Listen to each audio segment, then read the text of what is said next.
Donc, Ok. bienvenue à tout le monde. Merci d'être là. J'espère que vous allez passer un bon moment. Donc, la diapo qui est là, vous l'avez déjà vue. Je passe à la deuxième diapo tout de suite. Alors, comme je vous l'ai expliqué en introduction, je vais aborder pas mal de problèmes, de sujets, et je me suis rendu compte tout de suite qu'il fallait qu'il y ait un fil conducteur, autrement on n'allait pas s'en sortir. Donc, j'ai choisi comme fil conducteur de ma conférence la classification des différents monuments, mégalithes ou pas, que l'on peut visiter, étudier, voir au Pérou, en sachant que souvent sur un seul site, on va trouver les trois types de constructions. On verra par la suite de quoi je parle. Ces trois types de constructions pouvant correspondre à trois époques dans le temps, et je dirais même trois mondes, parce que pour certains, ils sont séparés non pas par des centaines d'années, mais par des dizaines de milliers d'années. J'évoquerai dans ma balade dans un petit coin du Pérou quelques sculptures architectoniques. Je les appelle comme ça parce que je ne sais pas comment les appeler. Vous verrez de quoi je parle. On ne peut pas, en tout cas pour moi, aller au Pérou sans parler d'archéo-astronomie péruvienne ou cosmologie. La cosmologie étant la structure et l'évolution de l'univers en fonction des connaissances de chaque civilisation. Nous, on va parler des anciens du Pérou. On va parler aussi et évoquer la cosmogonie ou cosmovision, à ne pas confondre avec la cosmologie, puisque la cosmogonie et cosmovision, c'est la mythologie de la formation du monde. Vous aurez quelques notions sur la cosmogonie andine, péruvienne. Les techniques des anciens, évidemment, on ne va pas approfondir, mais à l'occasion d'une photo, je vous poserai des questions. Et puis, j'évoquerai aussi, parce que c'est un sujet qui m'intéresse, ces anciennes civilisations ont-elles disparu lors de catastrophes planétaires? C'est une hypothèse qui fait jour, qu'on voit de plus en plus étudiée et que moi je fais mienne. Et évidemment, on peut parler au Pérou sans vous montrer de belles photos. Le Pérou, tout le monde sait où c'est, bien sûr, mais quand même, je voulais situer l'endroit où on va. On est à 12 heures d'avion de Paris. Le Pérou a ceci de particulier.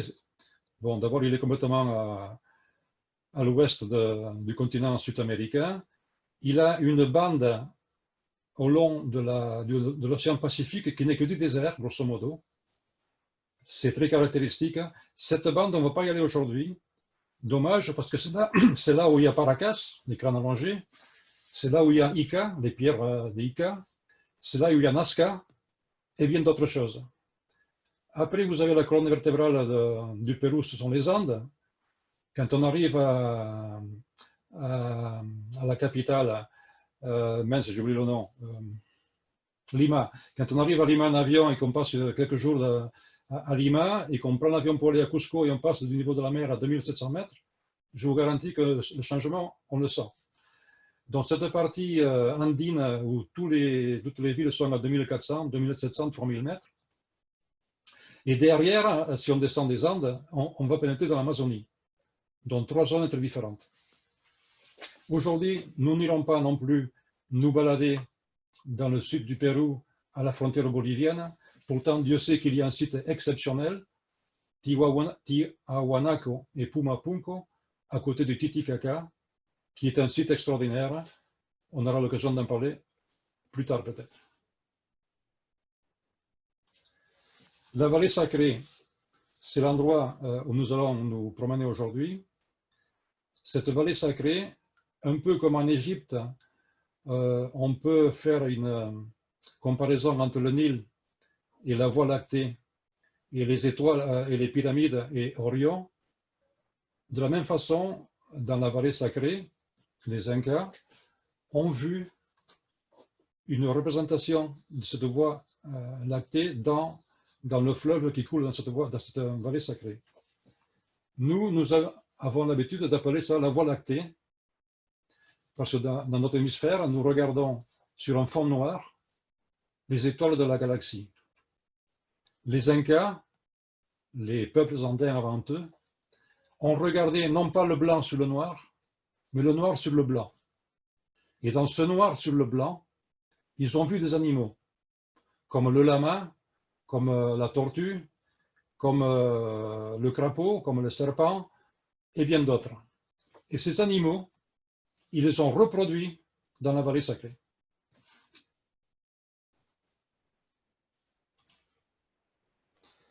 Je voulais juste vous situer dans la tête du lama, se trouve la croix andine, la croix du Sud. Nous, dans le nord, l'axe de rotation de la Terre, actuellement, à notre époque, passe juste à côté de l'étoile polaire. Dans le sud, l'axe, il est dans le vide, il n'y a pas d'étoile. L'étoile la plus proche, c'est l'étoile ou la croix du Sud, qui est à peu près ici, et le pôle sud est quelque part par là. Cette étoile, cette croix du Sud, va avoir une grande importance aussi dans la cosmogonie des Incas. Dans la cosmovision andine, que j'évoque très rapidement, il y a trois mondes, ou plutôt le cosmos est divisé en trois plans. Le monde d'en haut, c'est le monde des dieux, qui s'appelle Ananpacha. Le monde sur Terre, le monde des vivants, celui où on est nous, c'est le Kaipacha.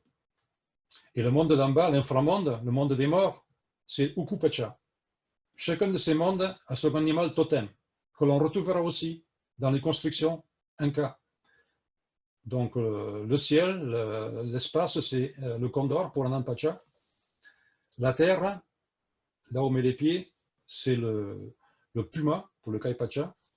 Et le monde d'en bas, c'est le serpent. Vous avez à gauche un support de lampadaire à Ollantaytambo où on voit les trois, le condor, le puma et le serpent. Et vous avez aussi à côté la chacana, la croix andine, qui est encore très importante dans la cosmogonie, la cosmovision andine, qui comporte aussi les trois animaux sacrés. La chacana, rapidement, elle incarne la mythologie et le mysticisme traditionnel des populations des hauts plateaux andins. Sa signification est millénaire, elle apparaît il y a 7000 ans. Elle est en fait l'essence même des croyances alimentant toute la cosmologie andine. Nous retrouverons cette croix andine entière, ou en quart, ou en demi, sur les monuments, sur les constructions, dans les fontaines. Ici, où je ne sais pas si vous voyez ma souris quand je bouge, on est au Machu Picchu. Il n'y a qu'une demi-chacana, et je crois que c'est au solstice que le soleil tombe dessus, on la voit en entier. Ici, ça m'a beaucoup intéressé parce que j'ai retrouvé une chacana avec une spirale. Et moi qui avais été avant le Pérou à Malte, où je suis devenu un fanatique de l'histoire des spirales, ça m'a fait un clin d'œil d'arriver au Pérou et de voir que la spirale était associée à la croix andine, à la chacana. La croix du Sud, c'est ce que je vous ai raconté. Pour retrouver le pôle Sud, il faut prendre la longueur de la croix 4 ou 5 fois et le pôle Sud est là. Alors, on en revient à mon fil conducteur, les trois modes de construction en pierre. Trois époques, pourquoi? Trois mondes, pourquoi? Donc, sur cette photo, en bas, j'ai écrit Ananpacha. Ce serait le plus ancien. Dans beaucoup de sites, on trouve des choses bizarres. On a creusé, on a imprimé, on a taillé, on ne sait pas trop comment ça a été fait, des formes qui sont plutôt des formes rectangulaires, carrées, ovales, mais directement sur la pierre, directement sur la paroi, directement sur la montagne. On n'a pas taillé quelque chose pour le montrer à côté. C'est ce qu'on appelle, en tout cas certains chercheurs appellent le Ananpacha, qui fait référence au monde du ciel, au monde sacré, au monde ancien, parce qu'ils considèrent que ces monuments-là appartiennent à une époque qui était une époque sacrée, une époque du paradis sur terre. Au-dessus de Ananpacha, vous avez ce qu'on appelle le Urunpacha, une époque plus récente, qui est caractérisée par deux choses.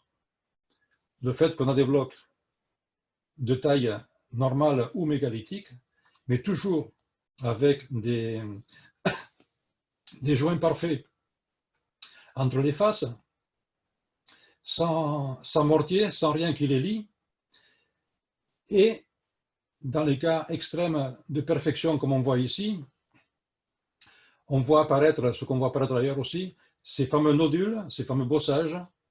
Ça fait à peu près maintenant 15 ou 20 ans que les chercheurs débattent de l'usage, de l'utilité, du pourquoi et du comment de ces nodules. Il y a beaucoup de solutions fantaisistes.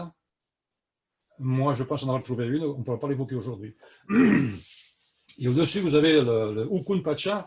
Là, on va tous comprendre, c'est carrément des murs faits comme on fait encore aujourd'hui, comme on a fait depuis toujours, des pierres taillées le mieux qu'on peut, assemblées avec de l'argile, avec tout ce que vous voulez.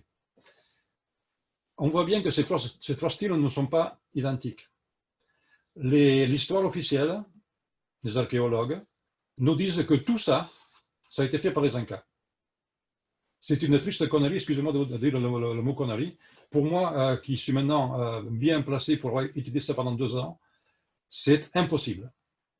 Donc l'histoire est fausse, je ne peux pas vous donner une garantie à 100%, mais la photo que vous voyez, elle est ici. C'est pour vous montrer que c'est bien ce que je disais. Le Anam Pacha est en dessous. Ici, on voit qu'il est taillé, là, qu'il a été creusé, là. On est venu construire par-dessus, avec un style différent du Anam Pacha. Et le troisième style ici, ça c'est un cas. Celui-là, on peut dire que c'est un cas. Les Incas ont essayé de faire au mieux pour imiter ce style-là. Mais ils n'y ont pas réussi. Ils ont fait le mieux qu'ils ont pu. Alors, les 3 types d'architecture du Pérou, ou cosmogonie des 3 mondes, c'est une théorie qui a été initiée par Alfredo Gamarra il y a 30 ans.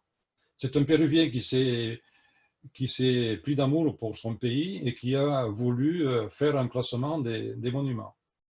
Donc le premier style, pour lui, c'est le Nampacha, c'est la terre du ciel d'en haut, le temps du paradis.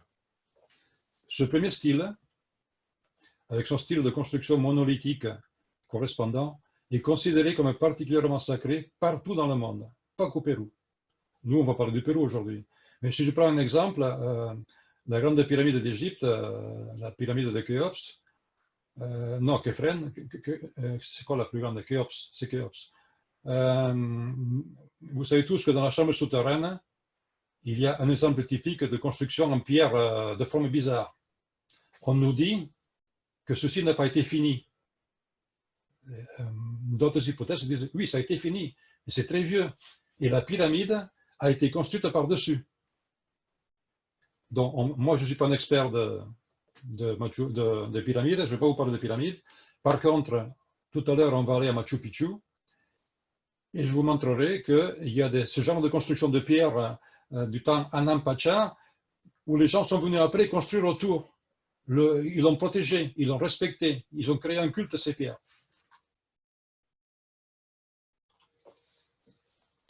Partons tout de suite pour Machu Picchu. Alors, je vous ai mis à chaque fois l'altitude. Là, on est à 2438 mètres pour la cité. Les photos classiques, pourquoi? Parce que je voulais faire référence au fait que toutes les photos, on voit derrière une montagne. Et ça, ce n'est pas la Machu Picchu. La ville en bas, c'est la cité de Machu Picchu. Ce que vous voyez derrière, c'est le Huayna Picchu. Le Machu Picchu, il est devant moi sur la photo, vous ne le voyez pas. Il y a beaucoup de gens qui font la grimpette au Huayna Picchu. Moi, personnellement, je n'ai pas pu la faire. J'avais un lumbago ce jour-là. Damien, qui est à l'écran, lui, il est monté. Il pourra vous dire peut-être qu'effectivement, il y a 360 mètres de dénivelé à pic. On monte par là où je mets ma flèche. Hein. Les gens qui ont du vertige, il vaut mieux qu'ils restent à la maison. Et quand on est en haut, c'est la photo qui est ici. Le gars qui est là, il est en haut. Vous voyez la ville en bas. Et le Machu Picchu, il est là. Ça, c'est le Machu Picchu. J'ai mis une photo du site prise par Hiram Bingham en 1912. La même photo à droite, ça n'a pas beaucoup changé. C'est plus propre, évidemment. La porte de l'entrée de la cité, ça, c'est les photos classiques. Et ça, c'est moins classique. Donc, si vous montez au Huayna Picchu, voilà la montée par ici encore, là, on peut voir d'en haut une vue splendide sur la cité de Machu Picchu. Souvent, l'ascension se fait le matin. Bon, même s'il ne pleut pas le matin, à ces altitudes, il y a encore la brume. Ici, c'est la ville. La partie que j'ai ici, je l'ai extraite, elle est là. Je l'ai extraite parce qu'ici, nous avons le Intihuatana, qui est un endroit sacré, avec une pierre en ampacha, qu'on va aller voir. Encore une photo du Intihuatana. Alors, certains ont dit que c'était un repère astronomique. Maintenant, c'est sûr que c'en est un. D'autres ont parlé d'une réplique de la montagne Machu Picchu. Il y a beaucoup de théories. La théorie d'une relation astronomique est la théorie la plus acceptée actuellement. Voilà cette pierre. Elle est très particulière parce qu'elle a des formes plates, elle a une tête qui est tronquée. Il y a ici une espèce d'autel où on pouvait faire des offrandes. Mais il est certain que l'Intihuatana est un observatoire astronomique. On ne peut pas rentrer dans les détails, mais le jeu d'ombre et de lumière, si vous venez ici tous les jours et vous regardez les ombres et les lumières, vous verrez qu'au solstice, ces ombres se mettent à des endroits particuliers et signalent le solstice. Donc là, on est dans le Anampacha. C'est quelque chose qui est taillé dans la roche. On n'a pas amené, on n'a pas taillé comment, on n'en sait rien. Surtout si on sait qu'à l'époque, ils n'avaient pas d'outils particuliers pour faire ça. Alors ça, c'est juste un détail.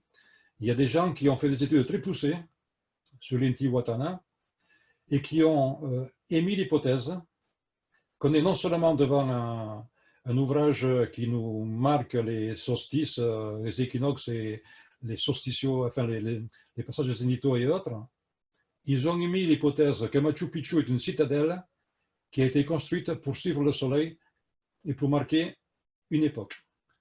C'est ainsi que non seulement la tête de l'Intihuatana, son ombre va se poser quelque part de très précis pour marquer un solstice, ils ont calculé que la coupe qu'il y avait sur la pierre faisait, à l'époque où ça a été construit, un angle donné avec le zénith du soleil solsticiel, et sachant que l'axe de la Terre suit un cercle suivant la précession des équinoxes, les solstices et les équinoxes existent toujours, pas aux mêmes époques, mais en plus, à ce moment-là, l'angle que ferait ce soleil au zénith le jour du solstice sur le pan coupé de la pierre permettrait de calculer depuis combien de temps on a fait le monument.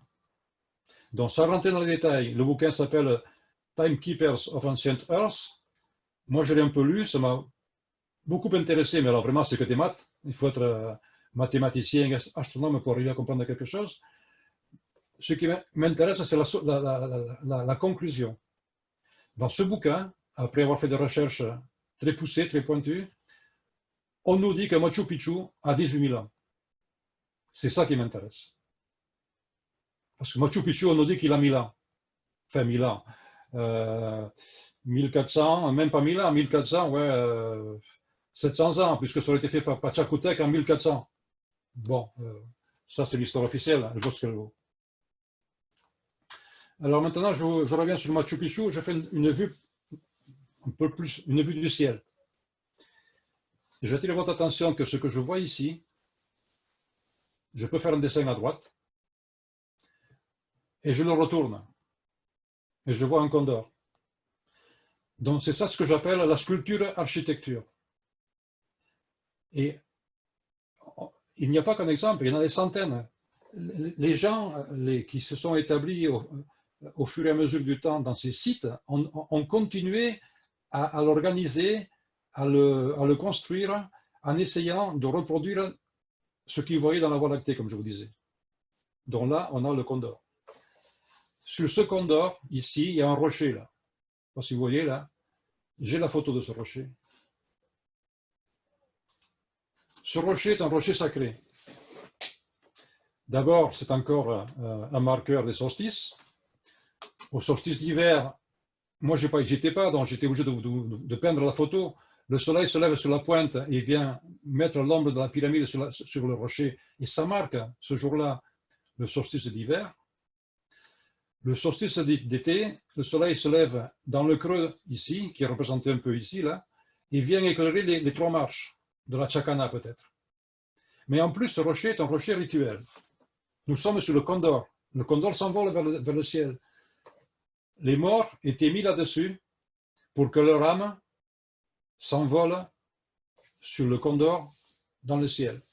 Et les pèlerins montaient, pour montrer leur sacrifice au pèlerinage, ils montaient avec un bloc. Ce bloc était posé à côté, c'était une offrande. Ils se posaient là-dessus, il y a une boucle d'attache. Ils se faisaient attacher parce qu'ils voulaient rentrer en contact avec le ciel, mais ils ne voulaient pas que leur âme parte. Donc ça, c'est une chose qu'on raconte. Et il y a des dessins où on voit des gars allongés dessus, attachés, mais ce n'était que le mort qui, lui, était posé dessus pour que son âme parte avec le Condor. Donc ça fait partie des mythes cosmiques, cosmologiques andins. Toujours à Machu Picchu, le Condor. Ici, on est dans un coin du Machu Picchu. Nous l'avons cherché. Je savais en y allant que ce Condor y était. Donc on l'a trouvé, j'étais très content de me faire photographier devant. Et la photo est tellement grande que je ne peux plus prendre la photo en entier. Donc j'ai fait un montage. Vous avez la tête qui est ici, juste derrière, hein, c'est pas ça, c'est pas un montage, c'est juste derrière. Il y a 2 gros blocs qui représentent les ailes. Et les constructions derrière représentent la queue. Donc on est encore dans ce que j'appelle de la sculpture-architecture. Les gens qui ont fait ça ont associé le monde dans lequel ils vivaient, la roche qui était autour d'eux, pour recréer des animaux cosmiques. Ici encore, toujours à Machu Picchu, toujours du Anampacha, un bloc qui est creusé, qui est taillé, on ne sait pas trop comment ils ont fait. Hein. Toutes ces roches sont des roches magmatiques. Hein. Ce n'est pas du calcaire, là. C'est des roches qui sont très dures, hein. Du quartz, diorite, andésite et autres. Bon, c'est pas avec un petit burin en cuivre qu'on fait ça, là. Et en plus, c'est sûrement très, très, très ancien. Donc là, c'est un bloc, là c'est du granit, qui est à côté de la zone où ils stockaient leurs provisions. Donc on nous dit qu'ils faisaient des offrandes pour que les récoltes soient bonnes.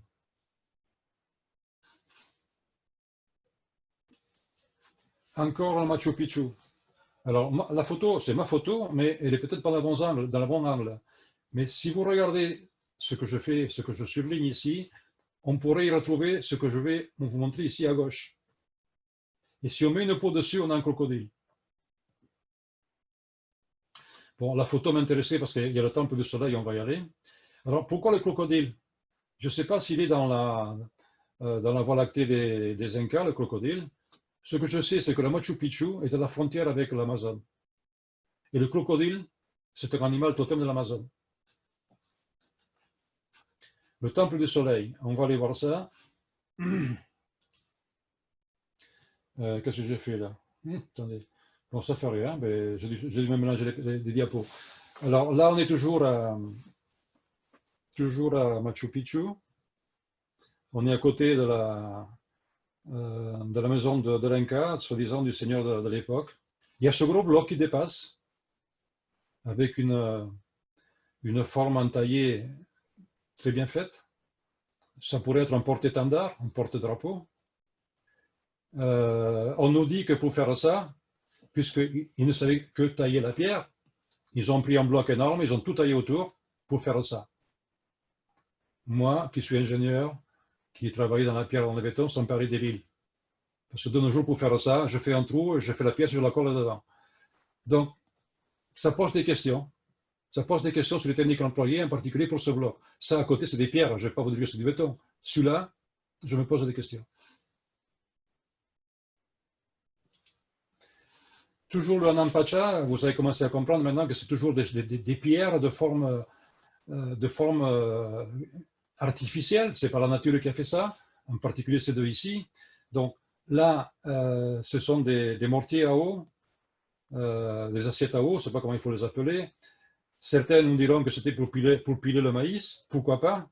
Pendant la journée, on aurait pu piler le maïs là-dedans. Mais la nuit, vous y mettez de l'eau et vous avez le reflet des étoiles. C'est un moyen de regarder les étoiles sans avoir mal à la tête. Et en plus, celui-ci, là, celui-là, j'en suis certain, je vous ai fait un petit dessin, je n'ai pas la photo, je étais pas, mais il marque l'équinoxe, je crois que c'est l'équinoxe d'été. Celui-là, il ne marque rien, mais celui-là, il marque un équinoxe. C'est toujours cette façon de tailler, de creuser, de faire des sculptures, des choses directement dans la roche. Ah, ben voilà mon fameux temple du soleil. Dans ce temple du soleil, au milieu, vous voyez ici, là, ça c'est du Anampacha. Encore une roche bizarre. Des entailles, des plans, des trucs inclinés, des courbes. Ce que l'on sait, ça en est certain, c'est que au solstice d'hiver, la lumière rentre par là. Alors, est-ce que ça a été fait après? Ça, c'est pas du Anampacha, c'est le style d'après, là, les pierres jointives. Est-ce que ce sont les gens qui sont arrivés après, qui ont construit ça autour pour respecter ça et le consacrer encore plus? Donc, il y a deux fenêtres. Celle-là, c'est celle qui est là. Celle-là, c'est celle qu'on ne voit pas. Ici, c'est le solstice d'été qui rentre par là. On voit que ça a été construit sur cette pierre d'une façon extraordinaire. Regardez comment la deuxième type de construction épouse le Anampacha. Et en plus, dessous, il y a comme un mausolée, il y a une zone particulière qui est ici. Pendant longtemps, on s'est extasié devant cette construction sans trop savoir ce que c'était. Récemment, je crois que ça fait 7 ou 8 ans maximum, il y a un archéologue péruvien, Ricardo Bardales Bassi, qui est un spécialiste de la culture andine Viracocha au niveau de Tiwanaku, et qui aurait découvert un code de Viracocha. Je suis en train de faire un article là-dessus. Il s'est rendu compte qu'il a retrouvé ça ici au Machu Picchu, dans le fait que dans cet espace, il y a une double diagonale, une double escalier ou double chacana, une double spirale, et lui, il voit aussi, je ne sais pas comment il fait, il voit deux visages en double ici, moi je ne les vois pas. Moi j'ai fait les photos de la construction sur laquelle repose le temple du soleil, et les doubles visages qu'il voit, je ne les ai pas vus. Toujours est-il, je voulais vous signaler que là, c'est vraiment un des mystères qu'il faudra étudier dans les années qui viennent, cette construction ici, et le code de Viracocha, d'après ce chercheur, serait une contribution fondamentale pour comprendre la cosmofusion andine préhispanique. Alors on change d'endroit. On revient vers Cusco. Autour de Cusco, il y a Kenko, qui est un endroit très particulier où on trouve toutes ces pierres-là. Encore une fois, vous voyez ces formes-là qui ont été taillées là-dedans. On dirait des pierres tombées du ciel ou des grosses pierres avec des formes bizarres. Là, c'est encore plus bizarre. Regardez bien là. Vous avez une paroi de roche volcanique et on a imprimé dessus l'appui de 4 pierres.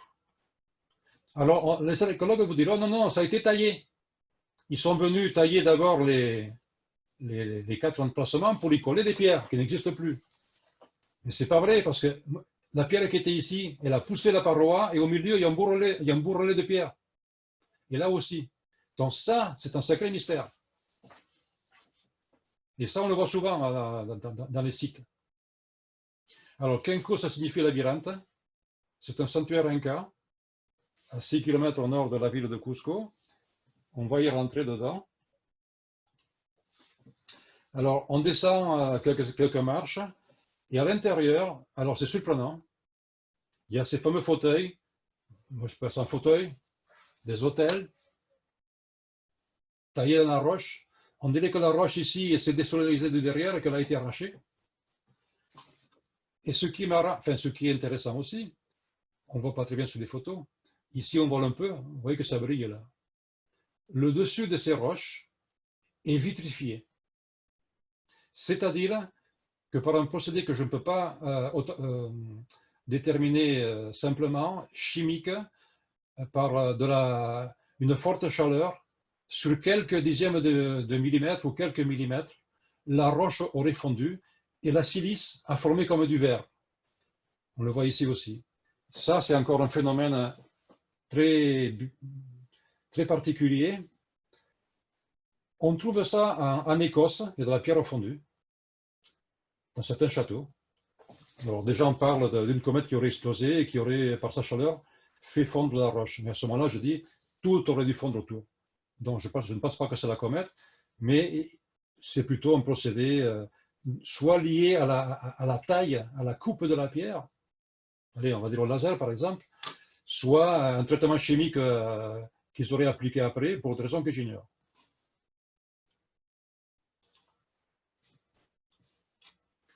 Alors, on sort d'ici, et alors là, moi, j'ai l'œil, enfin j'ai l'œil, je veux avoir l'œil. Quand je regarde ça, on est sorti de la grotte là, bon, le haut m'intrigue. Ces roches-là, pour moi, elles sont tombées du ciel. Je pourrais les mettre à l'envers. C'est comme si on avait arraché ça, on l'avait envoyé dans le ciel, il est retombé. Je vois une fissure ici, une faille, et je vois qu'ici la faille a la même forme. Bon, je sais que quand on appuie sur des pierres, la pression fait péter les pierres suivant 45 degrés. Quand on met une éprouvette en béton dans une presse et qu'on l'écrase, elle casse à 45 degrés. Donc ces pierres ont été soumises à une pression. Et je vois ça ici, et je me dis que ça correspond à ici. Et là, ça correspond à ça.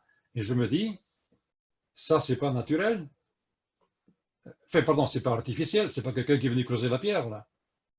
Donc je me dis que ça, c'était comme ça avant. Voilà. Voilà, encore mieux vu. Cette pierre ici, elle était collée là. Celle-là, elle était collée là. Celle-là, elle était collée là. Et celle-là, elle était collée là. Je pense que tout ça allait ensemble. Je vous ai fait une reproduction de comment je pense que c'était avant. Tout ça, je le mets dans ma chemise indice. Je vous ai parlé de catastrophes. Dans cette région, à Sacsayhuaman et dans la région, il s'est passé quelque chose. Il y a eu une catastrophe très importante il y a des centaines de millions d'années.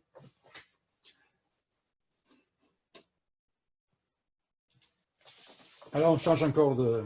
On est toujours dans la vallée sacrée qui va de Cusco en passant par Pisac et Ollantaytambo jusqu'à Machu Picchu. Donc là, on recule depuis Pisac, depuis Machu Picchu, on est à Ollantaytambo. Ollantaytambo, il y a de quoi faire 10 conférences. C'est vraiment un endroit très mystérieux.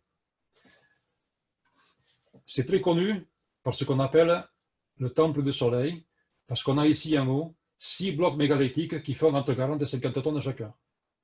Certains parlent de 100 tonnes. Sur Wikipédia, ils parlent de 40 tonnes. Progen, qui est une américaine qui a fait une étude, il dit qu'il a trouvé des blocs à 110 tonnes. Bon, allez, on va rester à 50 tonnes. Il y a tout un ensemble de terrasses où on voit le second style là, ici, et le troisième style, qui est le style Inca, c'est à côté. Ceux qui ont fait ces murs ici, ce n'est pas ceux qui ont fait les murs ici. Ollantaytambo, Machu Picchu, Sacsayhuaman, les Incas s'y sont installés, ils y ont vécu pendant 2 siècles, ils ont réoccupé ce qu'il y avait, ils l'ont aménagé, ils l'ont agrandi. On nous raconte que les Incas, si c'est en ruine en haut, c'est parce qu'ils n'ont pas eu le temps de finir. Faux. Les Incas ont trouvé ça dans l'état où c'est. En tout cas, c'est mon point de vue. Alors, si je me mets un peu en vue du ciel, encore une fois, je vais vous attirer votre attention sur le fait que les gens qui ont construit ce site ont reproduit des terrasses, ont donné une forme générale qui correspond au lama sidéral. Voilà le dessin ici de la photo qui est là. Et ce lama sidéral, on le retrouve ici. Et il y a même le petit qui est à côté là. On voit moins bien le petit lama ici, là, qui serait là. On peut dire que c'est vrai ou c'est pas vrai, mais en tout cas, la ressemblance est frappante.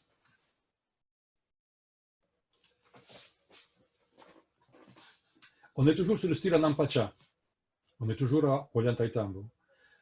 On est encore et toujours dans une zone sacrée qui s'appelle Incamisana. C'est la zone où on trouve toutes les sources.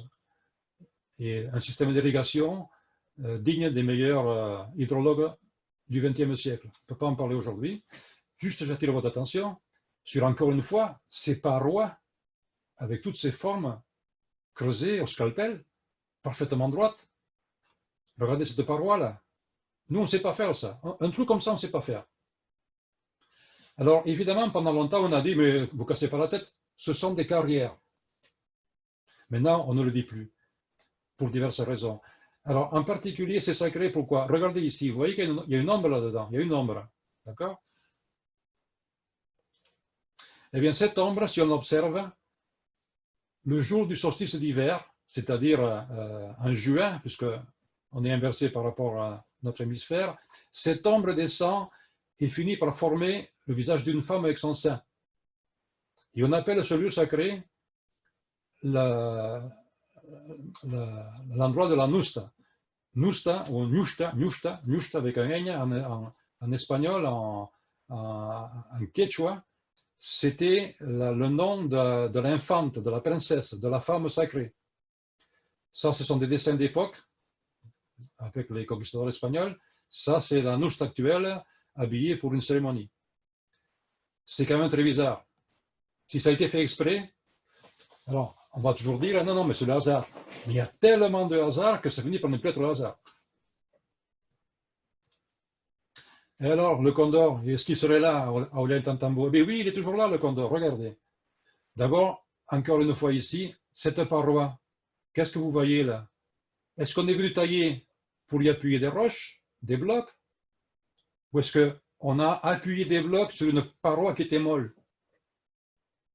La réponse officielle, ça a été taillé. Et après, on est venu mettre les blocs. Mais ça n'a pas été taillé, puisqu'on voit bien qu'il y a des bosses au milieu. Il y a de la pâte. Vous me suivez là? Alors ici, la paroi qui est ici, ou à côté, je ne sais pas, je me suis rapproché. Regardez cette paroi là.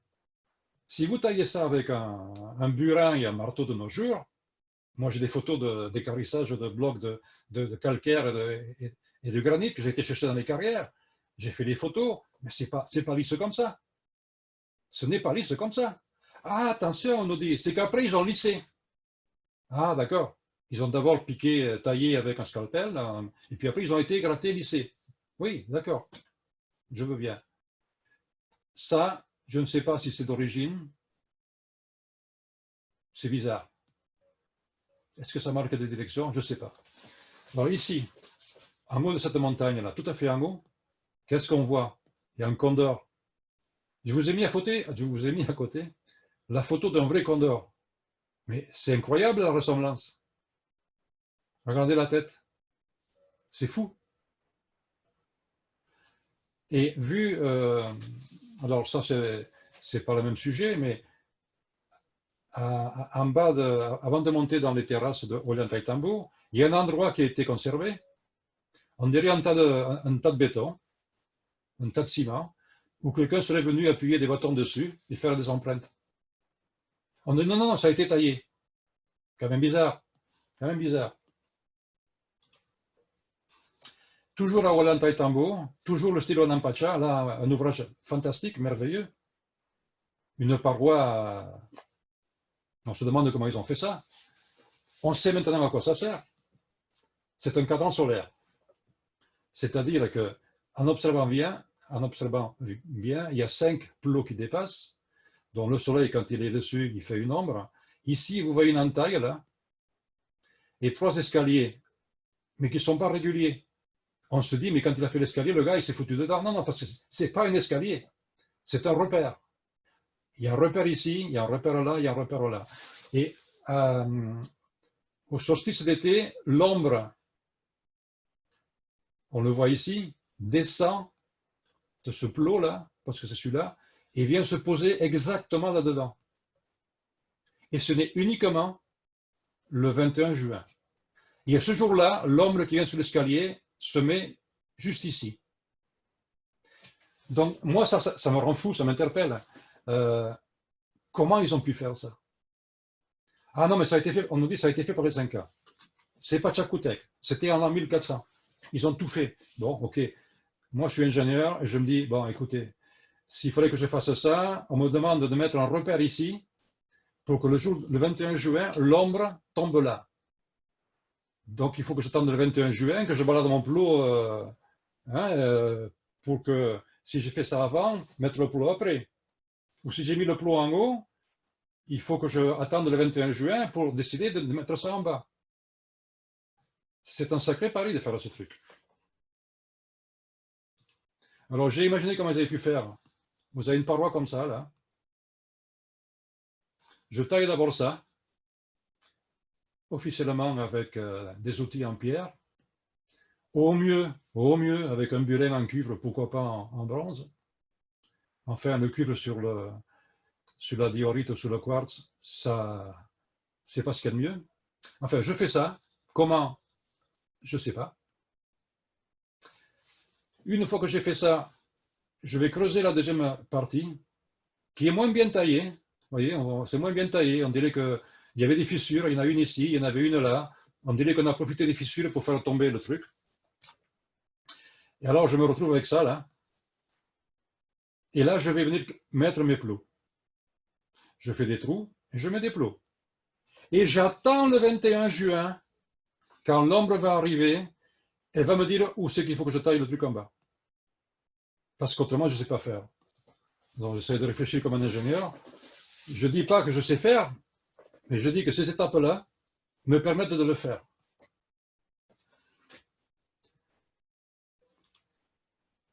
Alors, on repart à Sacsayhuaman. Toujours rester en Ampacha. Vous voyez, accélérer un peu. Vous voyez toujours les blocs avec des sièges, des escaliers. Ici, il y en a un qui est énorme, là. Ah, celui-là, il m'intéresse vachement. Celui-là, il m'intéresse vachement parce que c'est quoi ça? On nous dit, c'est un escalier à l'envers. Ah oui, oui, il est à l'envers. Si vous regardez bien, la partie haute, on dirait que c'est la roche qui a été arrachée de quelque part. Donc, le côté ici, on le voit mieux ici. Moi, je me dis, ça, c'est pas à sa position normale. La position normale, c'est celle qui est dessous.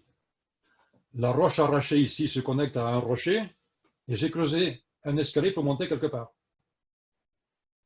Et vu de l'autre côté, c'est pareil. J'ai une plateforme en hauteur pour faire ce que je veux et le rocher se connecte en bas. Donc, je ne dis pas que j'ai raison, je ne dis pas que c'est vrai. Je dis que je ne pense pas que les gens faisaient des escaliers à l'envers. Et comme je sais, je ne vais pas en parler aujourd'hui, qu'il y a eu une catastrophe exceptionnelle à Sacsayhuaman, qui expliquerait beaucoup de choses, je me dis que ça, c'est quelque chose qui a volé dans le ciel et qui est retombé à l'envers. Les mystères du Pérou. Alors, toujours pareil, dans cette zone-là, regardez toutes ces roches-là, comme c'est bizarre. Toujours des sièges, toujours des bancs. Là, qu'est-ce qu'ils ont fait là? Là, je suis en train de mesurer un petit peu là. Je voulais voir si les équations de Quentin-Laplace appliquées, puis j'ai pris un tas de mesures et au retour du Pérou, j'ai perdu mon carnet. Donc ça ne servait à rien. Alors, le Hanan Pacha, je vous ai parlé d'impression. Regardez ça. Ça, c'est du Hanan Pacha. Si je prends de la pâte à modeler, je prends un bout de bâton qui a cette forme, je l'appuie dessus, et qu'est-ce que j'obtiens? Exactement la même chose. Ça, c'est du Hanan Pacha. C'est à Sacsayhuaman, c'est dans un fauteuil, à côté, il y a une empreinte comme ça. On voit bien que c'est une empreinte, ça. C'est pas taillé. Eh bien, si je prends de la pâte à modeler, je prends une pièce en plastique comme ça, je l'enfonce dans la pâte à modeler, et qu'est-ce que j'obtiens? La même chose. Ici, il y a une grande empreinte dans la pierre. Si je prends un tube photokodak, là, et je l'imprime dans la pâte à modeler, qu'est-ce que j'obtiens? La même chose. Alors, je ne dis pas que c'est ça. Je dis que ça soulève des questions. Et que ce style en Ampacha, il est certainement beaucoup plus ancien que l'époque des Incas. Voilà la même chose. Je vous ai montré à Ollantaytambo, il y avait une masse par terre de pierres avec des empreintes comme ça. Ces empreintes, je peux les faire avec un truc, un tampon. Donc, on va changer de style là. Le deuxième style qu'on appelle Urampacha, c'est d'une deuxième période. Alors, je ne suis pas rentré dans les détails de la cosmogonie des trois mondes. Alfredo Gamar a relié ça à des périodes où la Terre aurait eu des dimensions différentes, plus petites, devenant plus grande, étant plus petite, moins de gravité et moins de densité sur les pierres qui étaient malléables. C'est une théorie en tant qu'ingénieur, je ne peux pas pour l'instant y adhérer. Parce que la densité, que ce soit enfin, je rentre dans les détails. Mais en tout cas, pour lui, à l'époque de Urun Pacha, on pouvait encore, parce qu'il y avait moins de gravité, travailler la pierre facilement. Mais pas autant que la première période. La caractéristique de ce temps, c'est, comme je vous l'ai dit, la manière dont les pierres s'emboîtent parfaitement, sans utilisation de matériaux liants tels que du ciment entre eux. Ces pierres peuvent être très grandes, rectangulaires ou polygonales. Des exemples sont trouvés dans tout le monde, en Grèce, en Italie, au Japon, pas qu'au Pérou. C'est ça qui est extraordinaire aussi. Mais nous, on parle du Pérou. Alors, pour M. Alfredo Gamarra, le Uran Pacha, la Terre était plus petite, tournait plus vite autour du Soleil, et il y avait une orbite de 260 jours, que lui, il relie au calendrier Tzolk'in, que je connais bien pour l'avoir étudié pendant des mois récemment, après mon séjour au Mexique, qui relie au calendrier Tzolk'in des Mayas. Je pourrais vous en parler un jour si ça vous intéresse. Urun Pacha, on revient au Ollantaytambo. Vous voyez ici ces pierres-là, parfaitement jointives, parfaitement lisses, avec toujours ces nodules, ces bossages qui dépassent, dont on ne saurait pas à quoi ça a pu servir.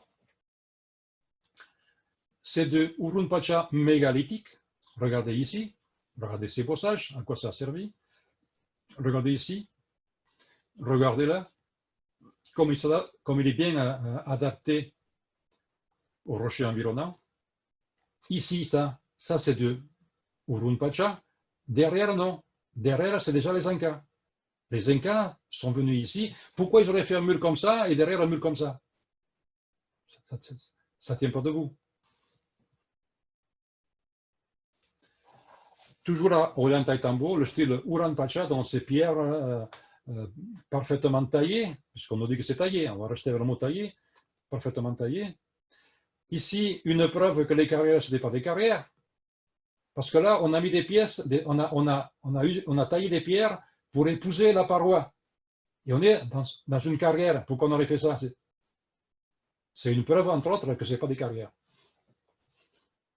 Regardez la qualité des pierres ici.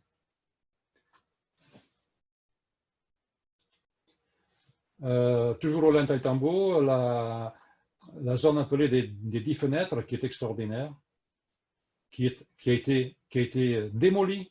Imaginez que ce mur, il était devant il n'y a plus de mur. Et par-dessus, il y avait peut-être une couverture. Tout ça, c'est parti en bas. Comment? On nous dit que c'est les Incas qui, pour se défendre des contre les Espagnols, ont balancé les cailloux en bas. Vous les voyez lever des cailloux comme ça pour les balancer en bas, là? Bon. Alors, toujours Uran Pacha. Là, je suis avec Demian en grande discussion sur le pourquoi du comment. Vous voyez la perfection des assemblages. Nous, on ne sait pas faire ça. On ne sait pas faire ça. La fameuse porte du soleil, avec ses clavetages au milieu, là. Les deux pierres qui sont là, je vous garantis qu'elles étaient là-dessus avant. Il n'y a personne qui le dit. Moi, je les ai découpées, je les ai montées en haut, elles s'emboîtent parfaitement.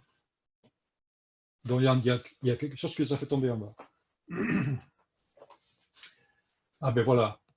Je m'étonnais que les gens qui ont fait ça ont fait un monument aussi biscornu. Je me disais, il devait y avoir une ligne d'arête, une ligne de crête.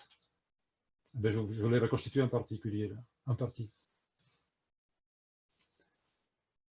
Et là, j'étais plus loin parce que la porte du soleil, il y a des restes de dessins.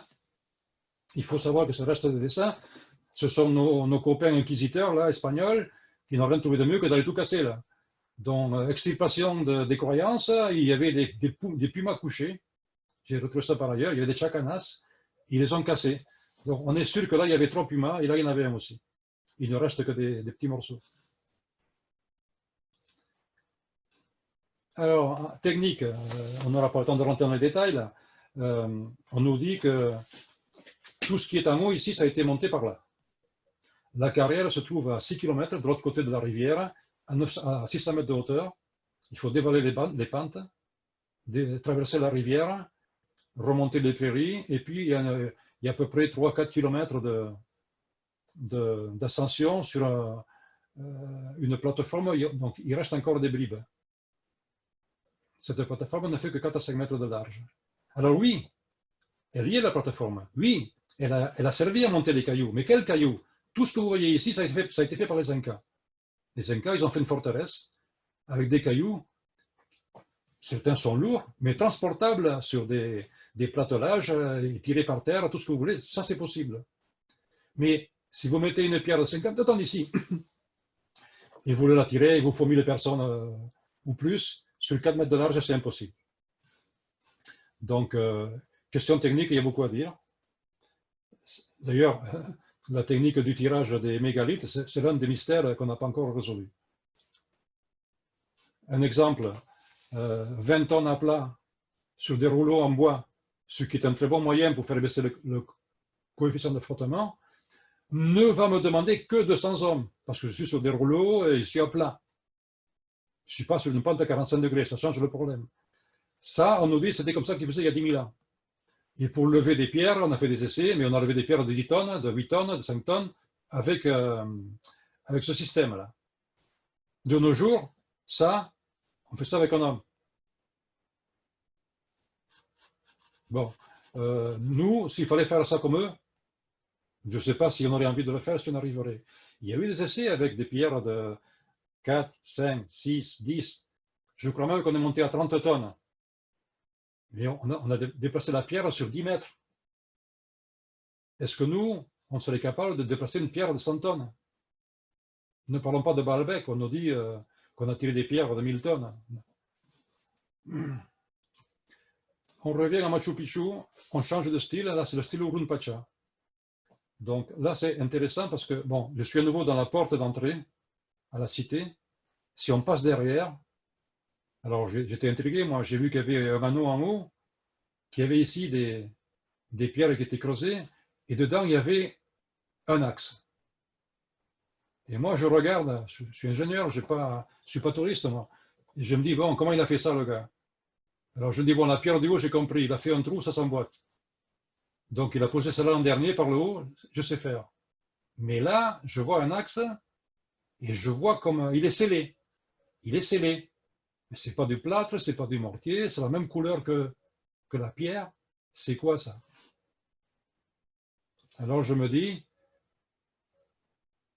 est-ce que c'est pas soudé? Est-ce que c'est pas, je lâche le mot, un mortier de pierre? Parce que ce mortier, il a même consistance, même couleur, même apparence que ça. Ça me fait penser à ça. Encore un mystère. Alors, pour vous dire à quoi ça servait, c'est pas moi qui ai trouvé, c'est dans un bouquin que m'a offert ma guide Soledad, que je salue si jamais elle regarde, un bouquin extraordinaire, où on voit que, depuis l'intérieur, eh bien, voilà comment il fermait les portes. Vous imaginez que ici, il y a un trou, il y a un poteau, il est attaché à moi l'anneau, et sur les côtés, on attache à ça. Et si c'est bien fait, ben, avant qu'il rentre, ben, il va falloir qu'il tape pas mal. Technique des anciens. Ça, d'ailleurs, ce système-là, on l'a retrouvé partout au Pérou, et Damien qui m'écoute, on a retrouvé ça au Mexique. On a retrouvé ça au Mexique, au Temple du Soleil à Palenque, et à d'autres endroits. La même chose, mais vous avez compris, ça c'est la porte, notre porte à Machu Picchu. Je suis en train de rentrer dans le quartier sacré, le quartier des nobles, et là on a de très belles pierres Urun Pacha, extraordinaires, avec le temple des 3 fenêtres. Regardez la qualité, la perfection de ces assemblages. Ça c'est vu de l'intérieur, ça c'est vu de l'extérieur.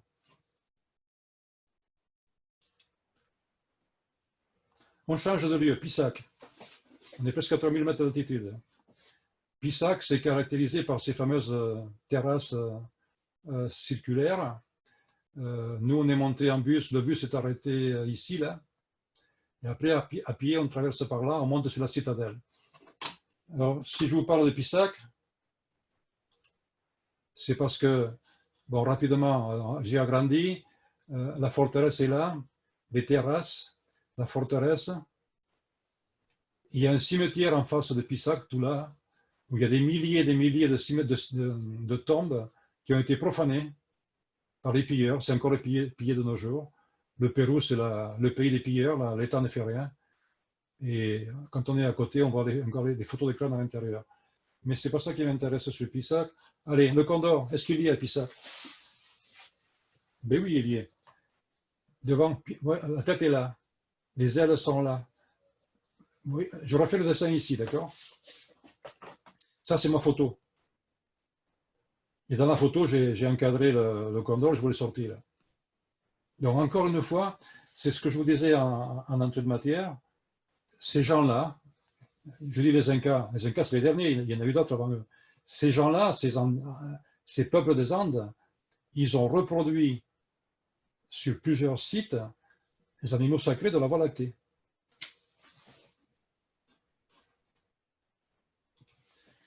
Alors, Pissac, le style Urrumpacha, dans ce deuxième style, rapidement, voilà, des belles formes. Ici aussi, voilà, c'est magnifique. Ici, pareil. Et là. On revient à Cusco, la ville de Cusco. Urrumpacha, le style change un peu, mais on est toujours dans ces pierres de forme soit carrée, rectangulaire, en tout cas polygonale, parfois avec des motifs particuliers, comme ici, on ne sait pas pourquoi ils ont fait ça. Est-ce que c'était symbolique? Nous, on ne comprend pas. La fameuse pierre des 12 angles, certains en ont entendu parler. Si vous comptez les angles, il y a 12 angles. On nous dit, mais c'est extraordinaire, comment ils ont fait ça? Bon, moi, j'ai ma méthode pour vous expliquer comment on fait une pierre de 12 angles très facilement. Mais ce n'est pas aujourd'hui. Toujours le même style, là, avec des particularités. C'est des collements. C'est des collements m'intriguent.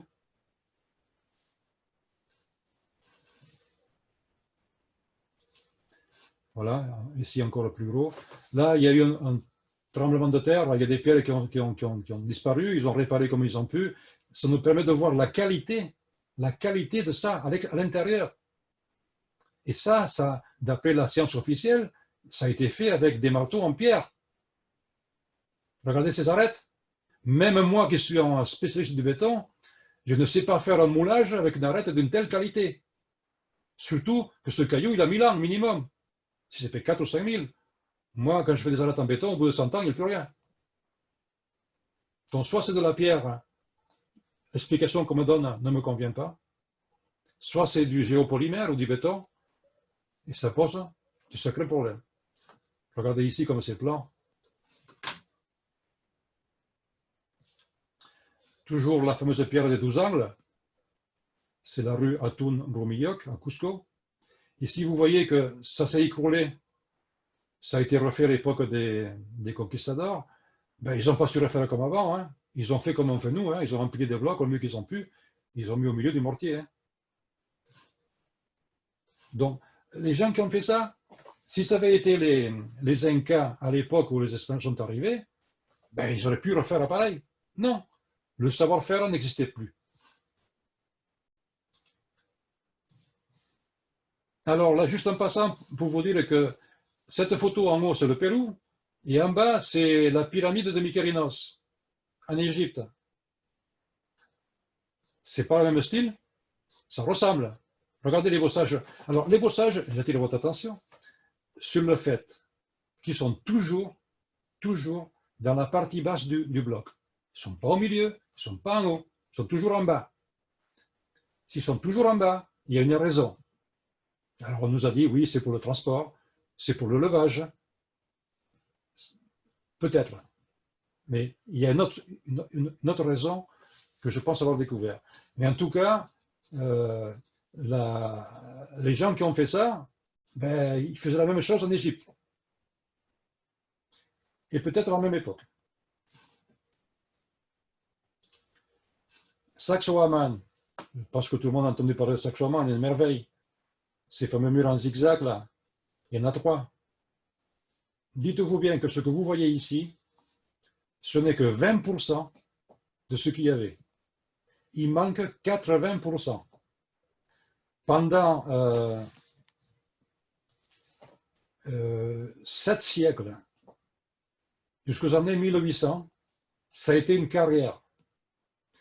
D'abord les conquistadors qui ont tout... Alors, comme par hasard, les conquistadors, ils ont pris le plus petit caillou. Ils ont laissé les plus gros, ils ne savaient pas les transporter. Ils ont construit la cathédrale de Cusco avec ses cailloux. Ils ont construit leur maison. Moi, ça m'interpelle d'imaginer que cette beauté que je vois ici, ce n'est que 20%. Bon, alors, on nous dit que ça représente la foudre, puisque la foudre a un peu cette forme. Sur le site, on a mis des panneaux avec la forme de la foudre. Moi, quand je regarde ce dessin ici, j'ai un caillou là, on dirait la tête d'un serpent. Donc, je dis que ça pourrait être un serpent. Ça me raccroche mieux à cette fameuse voie lactée où ils ont vu un serpent. Alors, le style Uran Pacha, le second style, mais là, il est mégalithique. Regardez tous ces blocs. Les jointures parfaites, les joints parfaits. Alors, si on se dit que ça a été fait avec des blocs taillés, ben, on peut se demander, oui, ils ont mis des butées, ils poussaient comme ça, ils poussaient comme ça. Il y a des gens qui ont fait des théories là-dessus. Il y a des fondations.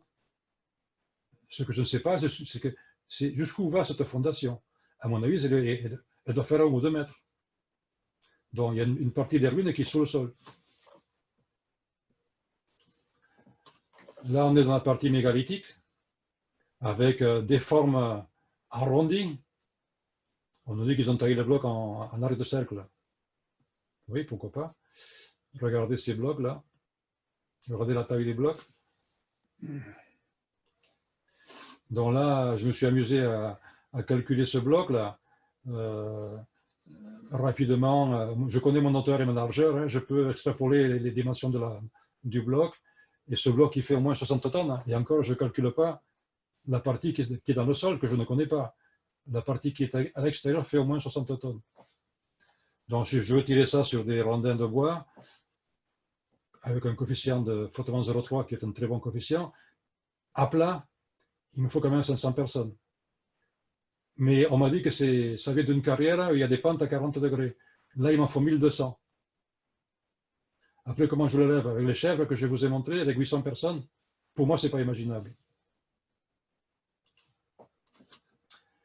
Là, encore un bloc. Moi, je fais 1,85 m, les bras étendus. Je n'ai obtenu les dimensions de la pierre à l'extérieur.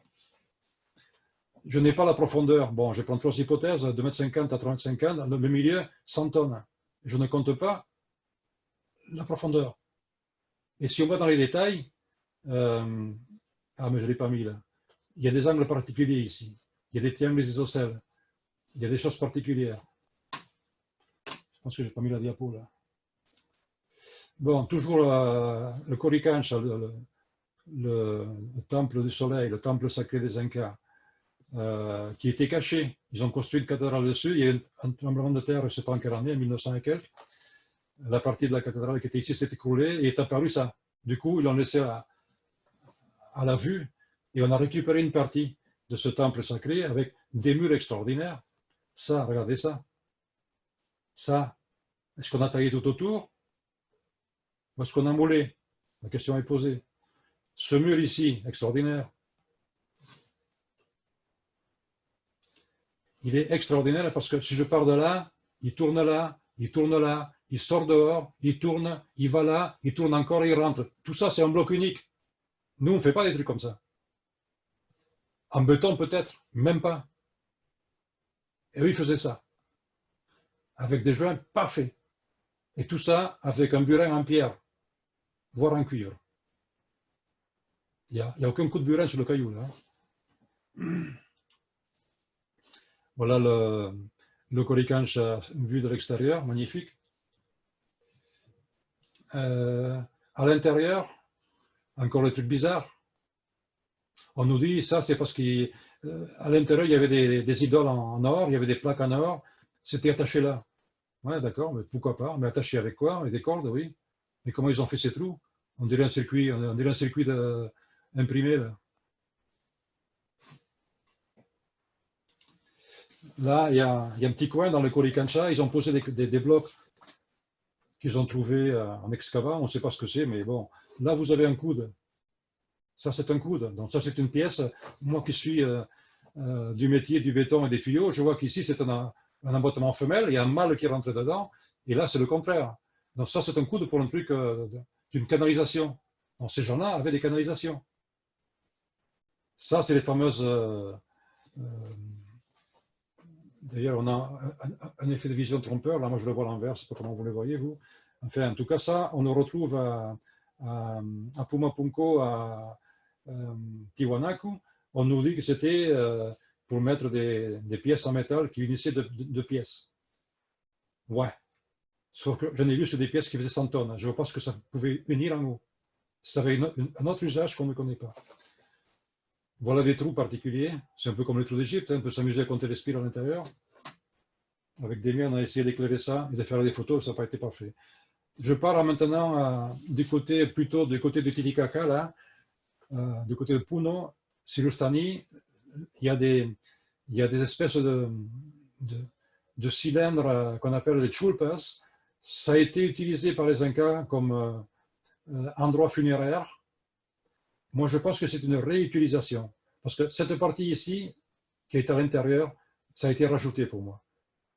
Et tout autour, on voit des ruines. Ça a explosé, ce machin. Là, il y a aussi un indice de quelque chose qui s'est passé. Intéressant pour moi, qui venait de Malte, où j'ai découvert que les temples maltes sont antisismiques parce qu'on a mis des pierres cylindriques entre deux pierres où on creuse des demi-sphères. J'ai vu la même chose ici. Là, vous avez une demi-sphère et la pierre qui était devant, entre les deux, il y avait une rotule. On le voit ici. Ça, les guides ne vous en parleront pas au Pérou. Voilà, dans les pierres du bas, il n'y a rien. Dès qu'on monte à un certain niveau, à l'assemblage, vous avez un évidement ici. Et dans cet évidement, on mettait des cailloux. Ça faisait rotule. Donc quand ça bougeait, ça pouvait bouger, mais ça tenait en rotule. Ça, c'est au niveau du sol. Et ça, c'est à Malte. À Malte, j'ai trouvé un archéologue maltais qui parle de ça. Il n'y a que lui qui en parle, mais vaguement. Moi, j'ai fait des photos, une étude là-dessus. Et j'ai pu faire des reconstitutions de photos en dessinant où je montre comment ces pierres, ici, là, on est à peu près à la moitié de la pierre. Il manque 2 mètres de pierre. Ça, c'était dessous à l'époque. Ces temples, ils ont 8 à 14 000 ans. Officiellement 5 000. Pour moi, 14 000. Mais ce qui m'intéresse, c'est que je vois la même chose au Pérou. Ça, c'est antisismique. Personne ne le dit. Alors, on va arriver au troisième style, là. C'est le style le plus simple. Des petites pierres qui ont été traitées avec un marteau et un burin, d'accord.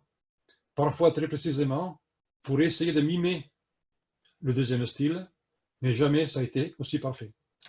Ce fut la plupart du temps le travail de l'Inca au Pérou. Eux aussi avaient beaucoup de respect pour les 2 modèles précédents, car ils ont également construit sur ou autour de ces styles. Je ne cherche pas à sous-estimer ce que l'Inca a fait. Ils ont fait de grandes choses, merde, pardon. Ils ont fait de grandes choses, ils ont bâti un empire, mais ils n'ont eu que 200 ans. Et encore. Les 200 ans qu'ils ont eu pour bâtir leur empire ne leur a pas permis, à mon avis, de faire tout ça. Donc, ceux qui veulent en savoir plus, il faudra consulter l'œuvre de Alfredo Gamarra et de son fils, qui travaillent là-dessus au Pérou.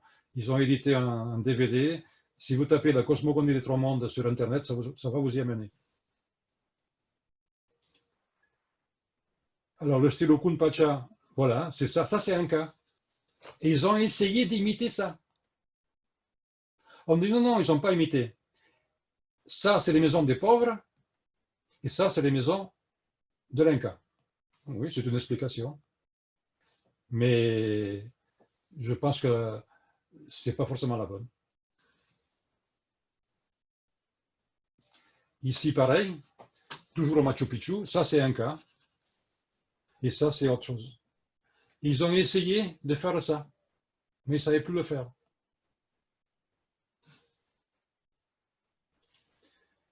Là, le style Okupacha dans le style Inca, ça a été bâti par les Incas, il n'y a pas d'histoire. Les terrasses, c'est les Incas qui les ont fait, ou qui les ont refaites. Ça, c'est eux qui l'ont fait à Ollantaytambo. C'est des pierres de petite dimension, assemblées comme on fait de nos jours. Ici, c'est pareil. C'est donc le troisième style, le plus récent, celui dont on peut créditer les Incas sans problème. En conclusion, tout ce qu'on a vu eh bien, 90%, ce n'est pas attribuable aux Incas. Les Incas ont fait de grandes choses, ils ont conquis un empire, comme je disais, mais rendons à César ce qui est à César. Les constructions que nous avons classées, Ananan Pacha et Urun Pacha, sont peut-être, certainement, l'héritage d'un passé oublié et peut-être perdu à jamais. La civilisation qui a réalisé ces constructions est très, très, très ancienne. Et les Incas l'ont respectée comme un héritage sacré.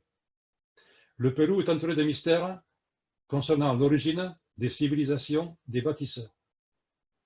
L'histoire officielle est incapable d'expliquer l'histoire des peuples des Andes, et en particulier l'origine de ces divers types de constructions.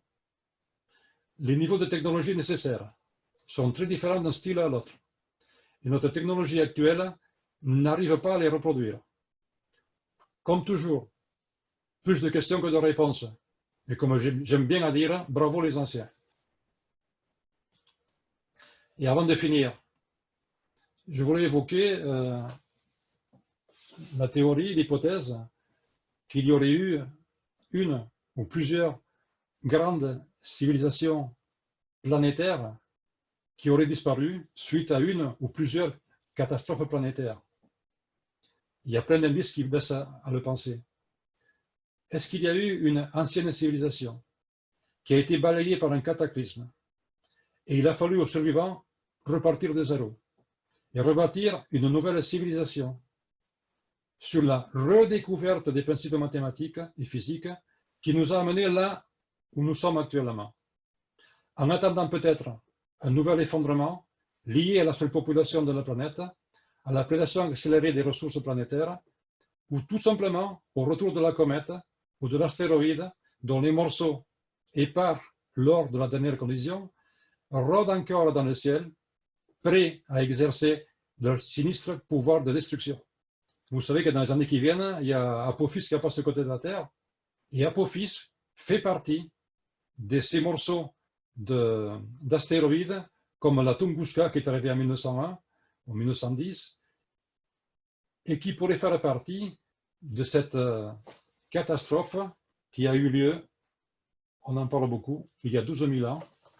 On parle beaucoup de la fin de la dernière glaciation où la température commençait à remonter. Et puis, il s'est passé quelque chose d'extraordinaire il y a 12 000 ans ici, là. D'un seul coup, alors que la température remontait, on est retombé en glaciation. Ça a duré à peu près 2000 ans et c'est reparti. On a maintenant des preuves qu'il s'est passé un phénomène de chute d'astéroïdes il y a 12 000 ans qui a frappé essentiellement l'Amérique du Nord. C'est Carl Ranston, l'Américain, qui a fait des études pendant 10 ans là-dessus. C'est très documenté. Et moi, ce qui m'intéresse, c'est qu'il y a eu un impact au Pérou, dans l'océan Pacifique. Et on ne va pas en parler aujourd'hui, mais j'ai une théorie qu'il y a eu un tsunami de 4 km de hauteur qui a balayé les Andes jusqu'au Titicaca, qui était un lac d'eau douce. Maintenant, c'est un lac à moitié salé, et qui aurait balayé les Andes en détruisant Ollantaytambo et Pumapunco et Tiwanaku. Mais ça, c'est pas aujourd'hui. Voilà, ça c'est pour la prochaine fois. Est-ce que enquête à catastrophe et déluge à Ollantaytambo, l'enquête est en cours. Je ne sais pas le temps qu'on a mis. Je ne sais pas si ça a été long, mais j'ai fini. Est-ce que tout le monde a bien entendu? Ben, vous allez me le dire. Oui, merci Joseph, c'était super, on a très bien entendu. J'attends savoir ce que vont penser des miens.